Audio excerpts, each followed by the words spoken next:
ఇప్పుడు పెయిన్ అనగానే చాలామంది ఇంక్లూడింగ్ మీ, నేను కూడా డాక్టర్ అనగానే అమ్మో సర్జరీలు అంటారేమో, అది అంటారేమో, ఇది అంటారేమో అని చాలా కంగారు పడతాం కదా. సో అలా లేకుండా ఒక ట్రీట్మెంట్ తీసుకురావడం అనేది అసలు ఎలా సాధ్యమైంది? ఇప్పుడు మీరు పెయిన్ అన్నారు కదా, అవును డాక్టర్. దీని మీద పెద్ద పెద్ద అపోహలు ఉన్నాయి, చాలా తప్పులు జరుగుతున్నాయి. ప్రజల యొక్క ప్లస్ డాక్టర్స్ యొక్క పర్స్పెక్టివ్, దృక్పథము దీని గురించి చాలా రాంగ్ పోతుంది. ఏంటంటే నొప్పి అనగానే అది దీర్ఘకాల నొప్పి.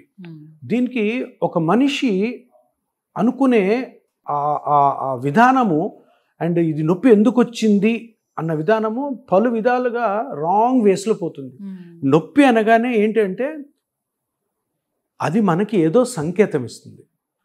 నీ బాడీలో ఏదో ఒకటి పార్ట్ నీకు ఒక వార్నింగ్ సైన్ ఇస్తుంది, బాస్ ఇది ఏదో చూడు దీని సంగతి.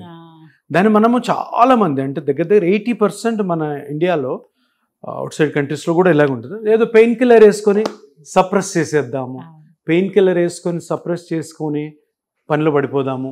మీరు ఎన్నో షూట్స్ చేస్తుంటారు, హెడేక్ వస్తుంది, టక్కన ఒక ఏదో పారాసిటమాల్ వేసుకొని, ఎందుకంటే వర్క్ ఇంపార్టెంట్ అక్కడ.